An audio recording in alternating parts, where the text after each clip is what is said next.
হরে কৃষ্ণ। দর্শক মণ্ডলী প্রণাম। নিশ্চয় আপনারা ভালো আছেন, এটাই আশা করব আপনারা ভালো থাকুন, আমিও ভালো থাকবো। তাহলে আজ গল্প শোনাবো এক বিষ্টু পণ্ডিতের জীবনী। মালদাতে তখন আমি ক্লাস 9-এ পড়ি। তো নাম ছিল বিষ্টু পণ্ডিত। বিষ্টু পণ্ডিত বলে ডাকতো, কিন্তু ওনার বিষ্ণু নাম কিনা জানি না, কিন্তু বিষ্টু পণ্ডিত বলে গ্রামের লোক ডাকতো। আমি বিষ্টু পণ্ডিত বলে জানি। কি হয়েছিল, সে বিষ্টু পণ্ডিতের পরিবারে স্বামী স্ত্রী দুজন, ব্রাহ্মণ মানুষ, পুজো টুজো করতেন এবং ভালো শাস্ত্রজ্ঞ ছিলেন।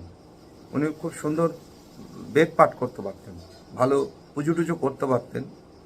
গ্রামের লোক ওনাকে খুব পছন্দ করত।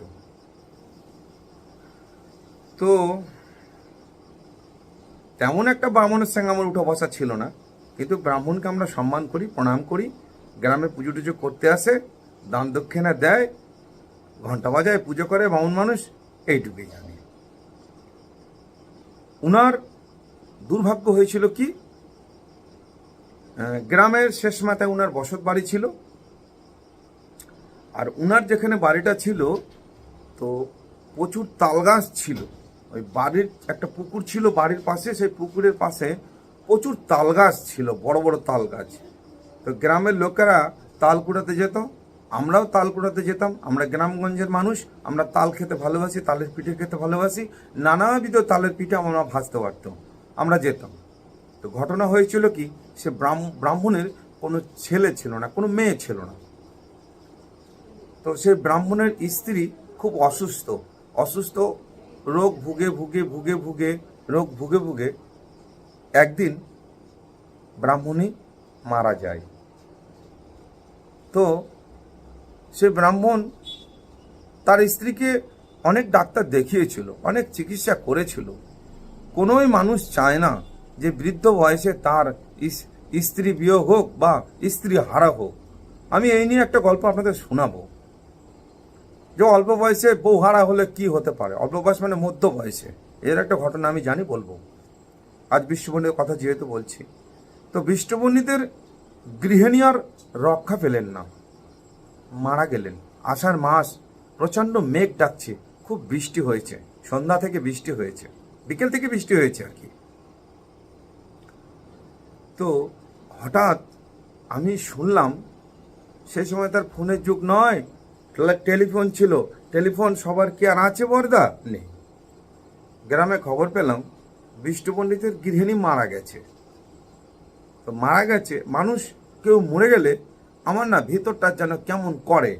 মানে তাকে শ্মশান নিয়ে যেতে হবে, তার দেহটা দাহন করার জন্য বাঁশ কাটতে হবে, বাঁশের খাঁচা বাঁধতে হবে, তারপরে তাকে ঘাড়ে নিতে হবে, কাঠ বইতে হবে। এই ধরনের কাজগুলো আমার ভেতরে ছোট থেকেই ছিল। আমি এই ধরনের কাজগুলো করতে খুব ভালোবাসতাম। মানুষের উপকার করতে হবে, কেউ কোনো রোগী ব্যক্তি পড়ে থাকলে তাকে চিকিৎসা দিতে হবে, এরকম কাজ আমার খুব ভালো লাগে, আমি করেও থাকি, এখনও করি আমি। তো কি হলো, আমি বিষ্টু পণ্ডিতের বাড়িতে রীতিমতো হাজির হয়ে গেলাম। আমার একটা ভাগনা ছিল, তার নাম জুলু। আমার জুলু ভাগনাকে রীতিমতো হাজির সন্ধ্যাবেলা গিয়ে দেখলাম বিষ্টু পণ্ডিত, তার বাড়ির উঠোনটা বেশ বড় ছিল। তো তার বাড়িতে ঢোকার সময় একটা আম গাছ আছে বড়। তো সেই আম গাছের নিচ দিয়ে আমি যখন গেলাম, একদম নির্ঝুম অন্ধকার, কোনো কারেন্ট কিছু নেই, হাতে টর্চ লাইট আছে একটা আমার। তো আমি গিয়ে দেখলাম বারান্দাতে একটা হেরকিন জ্বলছে। আর বিষ্টু পণ্ডিত খুব লম্বা মানুষ ছিলেন, হাঁটু পর্যন্ত, হাঁটু নিচ অব্দি ধুতি পরতেন, মানে পুরো পা ঢাকতেন না, হাঁটু পর্যন্ত ধুতি পরতেন।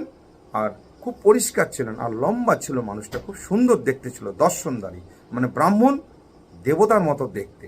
বামুনিও দেখতে খুব সুন্দর পরিষ্কারই ছিল। যা হোক, সেই ব্রাহ্মণই মারা গেছে।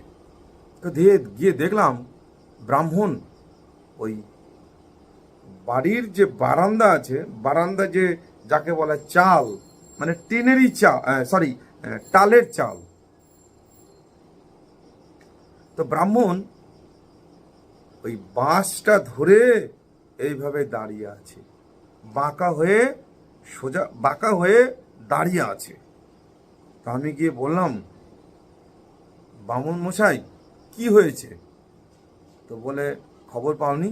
আনলাম, হ্যাঁ বামুনমশাই, খবর তো পেয়েছি, কিন্তু আপনার মুখ থেকে এবার শুনতে চাই, যদি দয়া করে বলেন। তো বললো, বামুনমশাই, আমার বউটা মারা গেছে, আমি অপেক্ষা করে আছি গ্রামের কোনো মানুষ যদি আসে। বিকেল থেকে আসেনি, মেনে নিলাম বৃষ্টি হচ্ছিল, কিন্তু এখন তো বৃষ্টি কেটে গেছে, এখন তো গ্রামের মানুষ আসবে। তো আমি কথাটা শুনে ডিসিশন নিতে পারলাম না, কারণ আমার বাপ কাকা জ্যাঠারা সব বড় বড় গোষ্ঠীর লোকেরা আছে, তারা কি ডিসিশন নেয়। আমি গ্রামে গেলাম, আমাদের মরল ব্যাপারটা, মরল গ্রামে মরল শাসিত, মরলের বিচার হয়। আজ আর হয় না, এখন আর হয় না, কি তখন হতো। মরলের বিচার হতো, মরলের সিদ্ধান্ত চূড়ান্ত সিদ্ধান্ত হতো। তাই মরলের বাড়িতে গেলাম, রাতে বেলা ডাকলাম, গিয়ে মরলকে ডেকে তোলার পরে মরল উঠলেন। তো মরল বলল যে গ্রামের লোক যেতে চাইছে না, তার কারণ ব্রাহ্মণকে দাহ করার অধিকার সবার নেই, প্রথম কথা। দ্বিতীয় হচ্ছে, ব্রাহ্মণ হচ্ছে নিবংশা, ওর কোনো ছেলে মেয়ে নেই, এর জন্য ওকে কেউ পুরাতে চাইছে না, কেউ বেরোতে চাইছে না। আগেকার দিনে কুসংস্কার ছিল গ্রামে প্রচুর। তখন তো সেই গ্রামে আমি ভাবলাম যে ওই গ্রামের মানুষগুলো এরকম, আমাদের গ্রামে তো ওইরকম নয়। আমাদের গ্রামে কেউ মরে গেলে সবাই যায়। তা আমি আবার পুনরায় আমাদের গ্রামে গেলাম এবার। তো আমাদের গ্রামের লোকজন শুয়ে গেছে। তো ভাবলাম, না, কাজটা ভালো না, যেতে হবে। ঠিক আছে, 10 জনের বোঝা আমি একাই টানবো, এরকম একটা সিদ্ধান্ত নিয়েই ফেললাম। জুলু আছে সঙ্গে, ভাগিনার জুলু আছে। তো আমার একটা দাদা ছিল, গ্রামের শেষ মাথায় বসবাস করত, উনি ভালো বাউল গান গাইতেন একতারা বাজিয়ে। তো ওই দাদাটাকে গিয়ে বললাম, বলার সঙ্গে সঙ্গে, দাদা এরকম এরকম ঘটনা, বামনি মরে গেছে, তো যেতে হবে। তো দাদা বলে, হ্যাঁ যাবো, বেরিয়ে চলে আসলো। এইবার কি হলো, দাদাকে নিয়ে রীতিমতো বেরিয়ে পড়লাম, গরুর গাড়ি নিয়ে বেরিয়ে পড়লাম। তো গ্রামের শেষ মাথায় কতগুলো একটা জাতির লোক বাস করত। তো তারা বড় গরিব ছিল, টাকা পয়সা দিলে যে কোনো কাজের জন্য উঠে চলে আসতো। তো সেই গ্রামে যখন গিয়ে আমি পণ্য গ্রামে গিয়ে সেই গ্রামের লোকজনকে যখন বললাম, তো সেই গ্রামের লোকগুলো একটু ডাকাতের মতো দেখতে, খুব দুঃসাহস, তাদের কাজকর্ম কিছু ছিল ভয়াবহ, যে কারণে মানুষ তাদের ভয় পেত। কিন্তু আমি ভয় পেতাম না, কারণ আমাকে ওরা পিটবে না, আমাকে ওরা মারবে না, আমি কারো শত্রু নই। তো সেই গ্রামে যখন গিয়ে বললাম, সেই গ্রামে 10-15 জন বললো, হ্যাঁ আমরা যাবো, আমাদের এইটা একটু দিলে ভালো হয়। আর আমি, নিশ্চিত থাকো, ধান তো 4 বস্তা ধান আমাদের প্রচুর আছে, ধান দিয়ে দেবো, চলো। তো এখন ওদের একটু ধান দিতে হবে, সর্ষের তেল দিতে হবে, আলু দিতে হবে, বাস খুব খুশি ওরা। গ্রামগঞ্জ লোক অত চব্য চষে লেজ্জ প্রিয় জানে না খেতে, ও ডাল ভাত হলেই খুব খুশি। হ্যাঁ, চলে গেল সেই লোকগুলো, গিয়ে রীতিমতো কোনো ব্যাপার না, আম গাছ ছিল, আমাদের গ্রামের আম গাছ পড়ে আছে, আম গাছ কেটে রেডি করে গরুর গাড়িতে তুলে নিয়ে গিয়ে শ্মশানে নিয়ে চলে গেলাম। তো শ্মশানে যাওয়ার আগে একটা গল্প, যেটা ভুল এবার বলবো। ঘটনা কি ঘটেছিল, তো ওই লোকগুলো বলেছিল যে শর্ত হচ্ছে ওরা আম গাছ কাটবে, আম গাছ কেটে সেই জমির মধ্যেখানে পাহাড়ের গলা জল নেমে যায়, পাহাড়ের ঝর্ণার জল নেমে আসে, ক্যানেল হয়ে চলে যায়, সেই জল দিয়ে মানুষ জমি চাষ করে, সেইখানে মরা পুরানো হয়। সেখানে ভূতেরও ভয় আছে, চোরেরও ভয় আছে, ডাকাতেরও ভয় আছে। তো বিষ্ণু পণ্ডিতের বাড়িতে যখন গেলাম, ঘটনা হচ্ছে কি এইটাই, গরুর গাড়িটা আমি দাঁড় করালাম, কাঠটাটগুলো বয়ে চলে এসেছি, রীতিমতো ওরা চিতা সাজাচ্ছে। আমি চিতা সাজাতে পারতাম না সেই সময়। তখন কি হলো, গরুর গাড়িতে করে মরাটা নিয়ে আসবো, ঘাড়ে নেওয়ার লোক নাই। তা আমি গিয়ে দেখলাম, আশ্চর্য ঘটনা হচ্ছে, বিষ্ণু পণ্ডিত তখনও সেইভাবেই দাঁড়িয়েছিল, হেরকিনটা জ্বলছিল, বাঁশটা ধরে ওই রকম পুজো হয়ে একভাবে দাঁড়িয়ে আছে। তখন আমাকে যখন বললো, হ্যালারুস তুই এসেছিস, কে নিয়ে যাবে? আমরাই নিয়ে যাবো বিষ্ণু পণ্ডিত, কেউ আসেনি গ্রামের লোক, আমরাই নিয়ে যাবো, গিয়ে আমরাই পুড়িয়ে দেবো। লোকজন ওই গ্রামের নমসূদ্র পাড়া কিছু জন এসেছে, ওরা বলেছে ওরা চিতা সাজাচ্ছে, আমরা নিতে এসেছি। বিষ্ণু পণ্ডিতকে বললাম, আপনি অনুমতি দিলে নিয়ে যাবো। বলে, অনুমতির অপেক্ষা করিস না, আমি দাঁড়িয়ে আছি তোদের জন্য, তোরা তোল। তো শবদেহটাকে তোলার জন্য আমরা 3 জন, মাথাতে কাজ করিনি। তো 3 জন যখন ঘরের মধ্যে প্রবেশ করলাম, রীতিমতো বেশি উঁচুও নয় ঘর, ভয়াবহ সিন, গা কাটা দিয়ে ফেলছে। গিয়ে দেখলাম, হ্যাঁ বামনি মারা গেছে, ঢাকা আছে মুখ চোখ, মুখটা খুলে একবার দেখলাম, দেখে পায়ের দিকে গিয়ে পাটা ছুঁয়ে চরণটা ছুঁয়ে একবার প্রণাম করে নিলাম। ব্রাহ্মণ মানুষ, প্রণাম করে নিলাম। এগুলো আন্তরিকতা আমার ছোটো থেকে ছিল। প্রণাম করে নেওয়ার পরে এই ধরো লেপ কাঁথা যা বালিশ ছিল ধরলাম। তো জানেন, যখন ঘর থেকে বার করলাম, আমরা 4 জন মিলে দেহটাকে বার করেছিলাম। 4 জন মিলে দেহটাকে গরুর গাড়িতে তুলেছিলাম।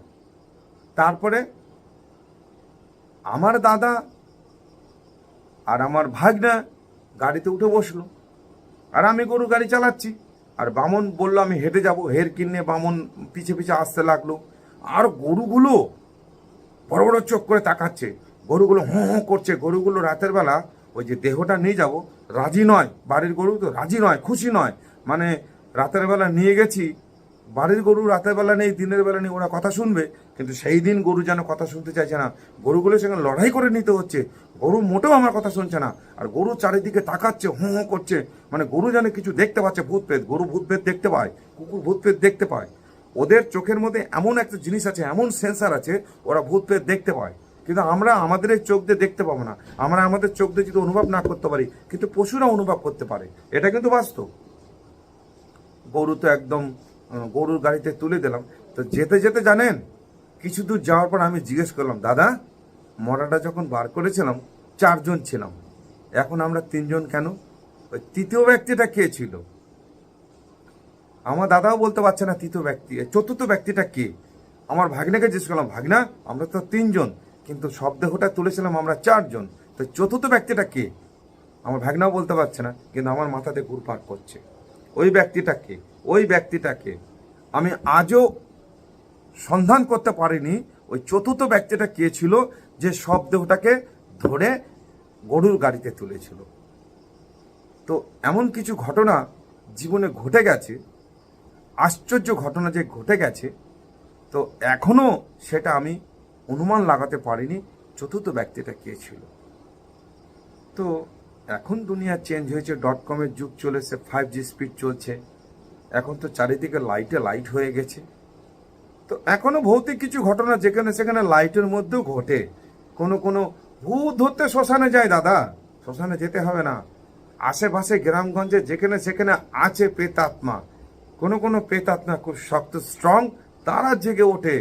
কেউ পূর্ণিমাতে ওঠে, কেউ অমাবস্যাতে, কেউ পঞ্চমী দিন ওঠে। নানা জায়গায় নানা রকমভাবে ওরা জায়গা জায়গা করে। তো আজকের গল্পটা ছিল এইরকমই, যে চতুর্থ ব্যক্তির সন্ধানটা আমি আজও পাইনি। আমাকে যদি বলেন তাহলে আপনি কি ভাবছেন মনে মনে? আমার মনে একটা কুসংস্কার কাজ করেছে। আমার মনে হয়েছে ওটা ভূত, ওটা প্রেতাত্মা, এমন একটা ভালো প্রেতাত্মা যে আমাদেরকে হেল্প করেছিল সেই শব্দটা তোলার জন্য। এটা আমার মনে বিশ্বাস। এখন ভালো মন্দটা আপনাদের হাতে। আমার বিশ্বাসটা যে আপনাকে করতে হবে সেটা তো এমন ব্যাপার নয়। আপনার নিজের একটা পছন্দ আছে। যদি গল্পটা শুনে থাকেন, লিখবেন কমেন্টসটা যে কি হতে পারে। আমারটা তো বললাম, আপনার মনোভাবটা বলবেন। ওকে, ধন্যবাদ। হরে কৃষ্ণ। গল্প কথায় জগন্নাথ বর্মন আমার ইউটিউব চ্যানেলের নাম। আসবেন, চ্যানেলের প্রোগ্রামগুলো দেখবেন, সাবস্ক্রাইব করবেন, শেয়ার করবেন। ওকে, হরে কৃষ্ণ। হরে কৃষ্ণ। দর্শক মণ্ডলী প্রণাম। নিশ্চয়ই আপনারা ভালো আছেন, এটাই আশা করব। আপনারা ভালো থাকুন, আমিও ভালো থাকবো। তাহলে আজ গল্প শোনাবো এক বিষ্টু পণ্ডিতের জীবনী। মালদাতে তখন আমি ক্লাস 9-এ পড়ি। তো নাম ছিল বিষ্টু পণ্ডিত। বিষ্টু পণ্ডিত বলে ডাকতো, কিন্তু ওনার বিষ্ণু নাম কিনা জানি না, কিন্তু বিষ্টু পণ্ডিত বলে গ্রামের লোক ডাকতো। আমি বিষ্টু পণ্ডিত বলে জানি। কি হয়েছিল, সে বিষ্টু পণ্ডিতের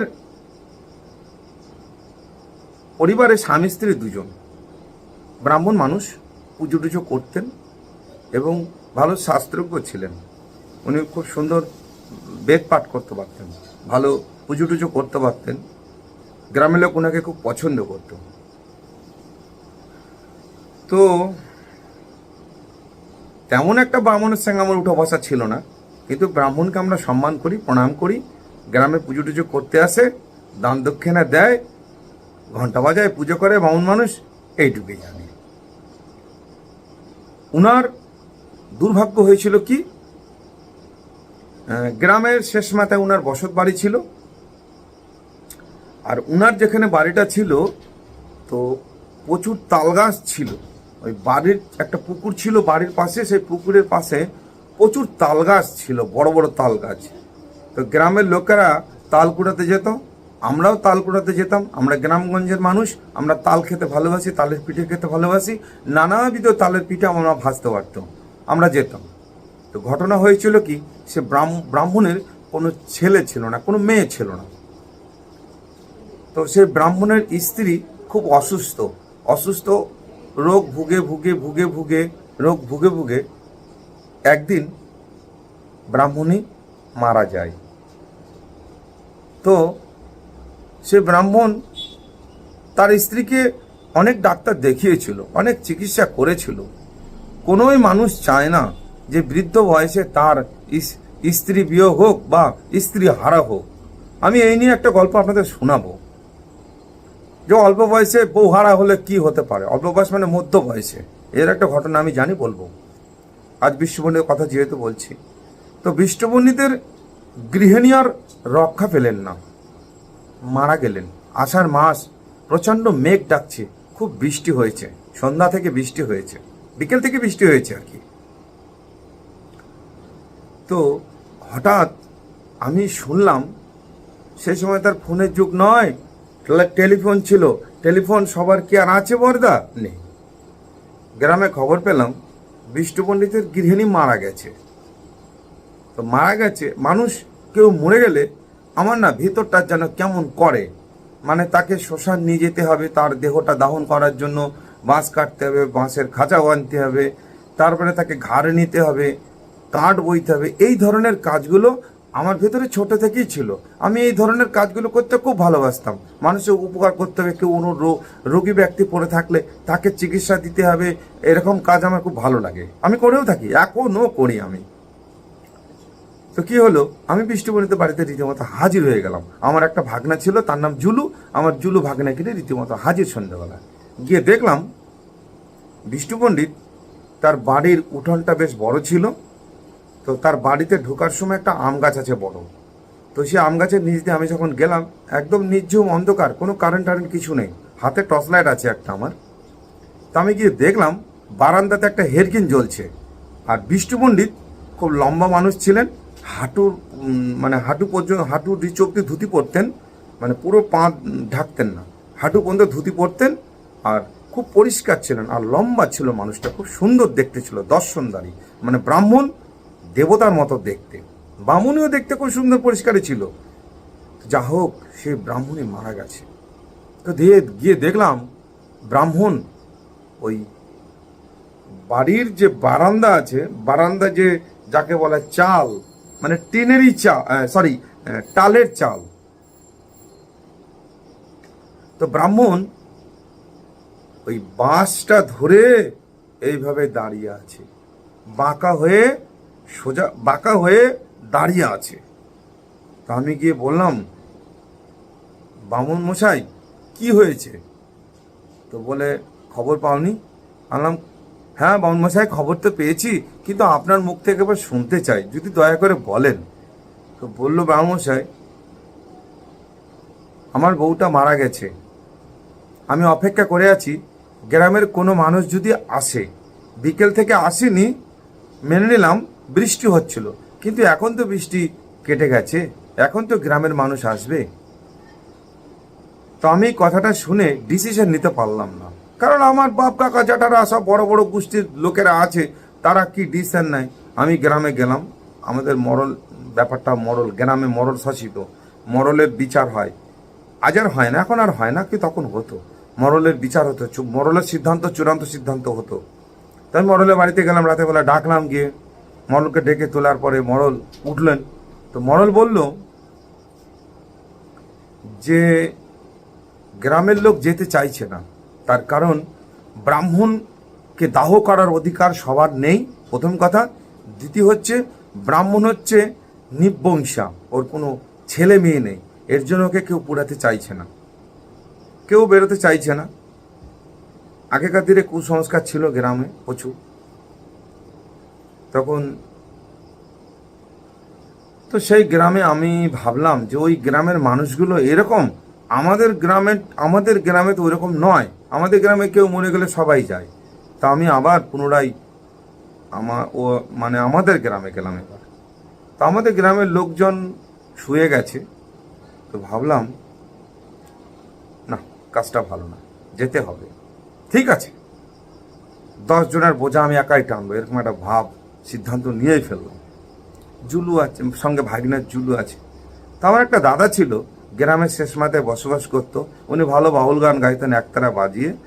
তো ওই দাদাটাকে গিয়ে বললাম, বলার সঙ্গে সঙ্গে, দাদা এরকম এরকম ঘটনা, বামনি মরে গেছে, তো যেতে হবে। তো দাদা বলে হ্যাঁ যাবো, বেরিয়ে চলে আসলো। এইবার কি হলো, দাদাকে নিয়ে রীতিমতো বেরিয়ে পড়লাম, গরুর গাড়ি নিয়ে বেরিয়ে পড়লাম। তো গ্রামের শেষ মাথায় কতগুলো একটা জাতির লোক বাস করতো। তো তারা বড় গরিব ছিল, টাকা পয়সা দিলে যে কোনো কাজের জন্য উঠে চলে আসতো। তো সেই গ্রামে যখন গিয়ে আমি পণ্য গ্রামে গিয়ে সেই গ্রামের লোকজনকে যখন বললাম, তো সেই গ্রামের লোকগুলো একটু ডাকাতের মতো দেখতে, খুব দুঃসাহস, তাদের কাজকর্ম কিছু ছিল ভয়াবহ, যে কারণে মানুষ এদের ভয় পেত। কিন্তু আমি ভয় পেতাম না, কারণ আমাকে ওরা পিটবে না, আমাকে ওরা মারবে না, আমি কারো শত্রু নই। তো সেই গ্রামে যখন গিয়ে বললাম, সেই গ্রামে 10-15 জন বললো হ্যাঁ আমরা যাবো, আমাদের এইটা একটু দিলে ভালো হয়। আর আমি নিশ্চিত থাকো, ধান তো 4 বস্তা ধান আমাদের প্রচুর আছে, ধান দিয়ে দেবো, চলো। তো এখন ওদের একটু ধান দিতে হবে, সর্ষের তেল দিতে হবে, আলু দিতে হবে, বাস খুব খুশি ওরা। গ্রামগঞ্জ লোক অত চব্য চষে লেজ্জ পিও জানে না খেতে, ও ডাল ভাত হলেই খুব খুশি। হ্যাঁ, চলে গেল সেই লোকগুলো গিয়ে রীতিমতো, কোনো ব্যাপার না। আম গাছ ছিল, আমাদের গ্রামের আম গাছ পড়ে আছে, আম গাছ কেটে রেডি করে গরুর গাড়িতে তুলে নিয়ে গিয়ে শ্মশানে নিয়ে চলে গেলাম। তো শ্মশানে যাওয়ার আগে গল্প, যেটা ভুল এবার বলবো। ঘটনা কি করেছিল, তো ওই লোকগুলো বলেছিল যে শর্ত হচ্ছে ওরা আম গাছ কাটবে, আম গাছ কেটে সেই জমির মধ্যেখানে পাহাড়ের গলা জল নেমে যায়, পাহাড়ের ঝর্ণার জল নেমে আসে, ক্যানেল হয়ে চলে যায়, সেই জল দিয়ে মানুষ জমি চাষ করে, সেইখানে মরা পুরানো হয়। সেখানে ভূতেরও ভয় আছে, চোরেরও ভয় আছে, ডাকাতেরও ভয় আছে। তো বিষ্ণু পণ্ডিতের বাড়িতে যখন গেলাম, ঘটনা হচ্ছে কি এইটাই। গরুর গাড়িটা আমি দাঁড় করালাম, কাঠগুলো বয়ে চলে এসেছি, রীতিমতো ওরা চিতা সাজাচ্ছে। আমি চিতা সাজাতে পারতাম না সেই সময়। তখন কি হলো, গরুর গাড়িতে করে মরাটা নিয়ে আসবো, ঘাড়ে নেওয়ার লোক নাই। তা আমি গিয়ে দেখলাম, আশ্চর্য ঘটনা হচ্ছে, বিষ্ণু পণ্ডিত তখনও সেইভাবেই দাঁড়িয়েছিল, হেরকিনটা জ্বলছিল, বাসটা ধরে ওই রকম পুজো হয়ে একভাবে দাঁড়িয়ে আছে। তখন আমাকে যখন বললো, হ্যালারুস তুই এসেছিস, কে নিয়ে যাবে? আমরাই নিয়ে যাবো বিষ্ণু পণ্ডিত, কেউ আসেনি গ্রামের লোক, আমরাই নিয়ে যাবো, গিয়ে আমরাই পুড়িয়ে দেবো। লোকজন ওই গ্রামের নমসুদ্র পাড়া কিছু জন এসেছে, ওরা বলেছে ওরা চিতা সাজাচ্ছে, আমরা নিতে এসেছি। বিষ্ণু পণ্ডিতকে বললাম আপনি অনুমতি দিলে নিয়ে যাবো। বলে অনুমতির অপেক্ষা করিস না, আমি দাঁড়িয়ে আছি তোদের জন্য, তোরা তোল। তো সব দেহটাকে তোলার জন্য আমরা 3 জন, মাথাতে কাজ করিনি। তো 3 জন যখন ঘরের মধ্যে প্রবেশ করলাম, রীতিমতো বেশি উঁচুও নয় ঘর, ভয়াবহ সিন, গা কাটা দিয়ে ফেলছে। গিয়ে দেখলাম হ্যাঁ, বামনি মারা গেছে, ঢাকা আছে মুখ চোখ, মুখটা খুলে একবার দেখলাম, দেখে পায়ের দিকে গিয়ে পাটা ছুঁয়ে, চরণটা ছুঁয়ে একবার প্রণাম করে নিলাম। ব্রাহ্মণ মানুষ, প্রণাম করে নিলাম। এগুলো আন্তরিকতা আমার ছোট থেকে ছিল। প্রণাম করে নেওয়ার পরে এই ধরো, লেপ কাঁথা যা বালিশ ছিল ধরলাম। তো জানেন, যখন ঘর থেকে বার করলাম, আমরা 4 জন মিলে দেহটাকে বার করেছিলাম, 4 জন মিলে দেহটাকে গরুর গাড়িতে তুলেছিলাম। তারপরে আমার দাদা আর আমার ভাগনা গাড়িতে উঠে বসলো, আর আমি গরুর গাড়ি চালাচ্ছি। আর বামন বললো আমি হেঁটে যাবো, হের কিনে বামন পিছে পিছে আসতে লাগলো। আর গরুগুলো বড় বড় চোখ করে তাকাচ্ছে, গরুগুলো হোঁ হোঁ করছে। গরুগুলো রাতের বেলা ওই যে দেহটা নিয়ে যাব রাজি নয়, বাড়ির গরু তো রাজি নয়, খুশি নয়। মানে রাতের বেলা নিয়ে গেছি, বাড়ির গরু রাতের বেলা নেই, দিনের বেলা নেই, ওরা কথা শুনবে, কিন্তু সেই দিন গরু যেন কথা শুনতে চাইছে না। গরুগুলোর সঙ্গে লড়াই করে নিতে হচ্ছে, গরু মোটেও আমার কথা শুনছে না। আর গরু চারিদিকে তাকাচ্ছে, হোঁ হোঁ করছে, মানে গরু যেন কিছু দেখতে পাচ্ছে, ভূত প্রেত। গরু ভূত প্রেত দেখতে পায়, কুকুর ভূত প্রেত দেখতে পায়। ওদের চোখের মধ্যে এমন একটা জিনিস আছে, এমন সেন্সার আছে, ওরা ভূত প্রেত দেখতে পায়। কিন্তু আমরা আমাদের এই চোখ দিয়ে দেখতে পাবো না, আমরা আমাদের চোখ দিয়ে যদি অনুভব না করতে পারি, কিন্তু পশুরা অনুভব করতে পারে, এটা কিন্তু বাস্তব। গরু তো একদম গরুর গাড়িতে তুলে দিলাম, তো যেতে যেতে জানেন কিছু দূর যাওয়ার পর আমি জিজ্ঞেস করলাম, দাদা মরাটা যখন বার করেছিলাম 4 জন ছিলাম, এখন আমরা 3 জন কেন? ওই তৃতীয় ব্যক্তিটা কে ছিল? আমার দাদাও বলতে পারছে না তৃতীয় ব্যক্তি, চতুর্থ ব্যক্তিটা কে। আমার ভাগ্নেকে জিজ্ঞেস করলাম, ভাগনা আমরা তো 3 জন, কিন্তু শবদেহটা তুলেছিলাম আমরা 4 জন, তো চতুর্থ ব্যক্তিটা কে? আমার ভাগ্নাও বলতে পারছে না, কিন্তু আমার মাথাতে ঘুরপাক করছে ওই ব্যক্তিটা কে, ওই ব্যক্তিটা কে। আমি আজও সন্ধান করতে পারিনি ওই চতুর্থ ব্যক্তিটা কে ছিল যে শবদেহটাকে ধরে গরুর গাড়িতে তুলেছিল। তো এমন কিছু ঘটনা জীবনে ঘটে গেছে, আশ্চর্য ঘটনা যে ঘটে গেছে, তো এখনো সেটা আমি অনুমান লাগাতে পারিনি চতুর্থ ব্যক্তিটা কে ছিল। তো এখন দুনিয়া চেঞ্জ হয়েছে, .com-এর যুগ চলেছে, 5G স্পিড চলছে, এখন তো চারিদিকে লাইটে লাইট হয়ে গেছে। তো এখনো ভৌতিক কিছু ঘটনা যেখানে সেখানে লাইটের মধ্যেও ঘটে। কোনো কোনো ভূত ধরতে শ্মশানে যায় দাদা, শ্মশানে যেতে হবে না, আশেপাশে গ্রামগঞ্জে যেখানে সেখানে আছে প্রেতাত্মা। কোনো কোনো প্রেতাত্মা খুব শক্ত স্ট্রং, তারা জেগে ওঠে, কেউ পূর্ণিমাতে ওঠে, কেউ অমাবস্যাতে, কেউ পঞ্চমী দিন ওঠে, নানা জায়গায় নানা রকম ভাবে ওরা জায়গা জায়গা করে। তো আজকের গল্পটা ছিল এইরকমই, যে চতুর্থ ব্যক্তির সন্ধানটা আমি আজও পাইনি। আমাকে যদি বলেন তাহলে আপনি কি ভাবছেন মনে মনে? আমার মনে একটা কুসংস্কার কাজ করেছে। আমার মনে হয়েছে ওটা ভূত, ওটা প্রেতাত্মা, এমন একটা ভালো প্রেতাত্মা যে আমাদেরকে হেল্প করেছিল সেই শবদেহটা তোলার জন্য। এটা আমার মনে বিশ্বাস। এখন ভালো মন্দটা আপনাদের হাতে। আমার বিশ্বাসটা যে আপনাকে করতে হবে সেটা তো এমন ব্যাপার নয়। আপনার নিজের একটা পছন্দ আছে। যদি গল্পটা শুনে থাকেন লিখবেন কমেন্টসটা যে কি হতে পারে। আমারটা তো বললাম, আপনার মনোভাবটা বলবেন। ওকে, ধন্যবাদ। হরে কৃষ্ণ। গল্প কথায় জগন্নাথ বর্মন আমার ইউটিউব চ্যানেলের নাম। আসবেন, চ্যানেলের প্রোগ্রামগুলো দেখবেন, সাবস্ক্রাইব করবেন, শেয়ার করবেন। ওকে, হরে কৃষ্ণ।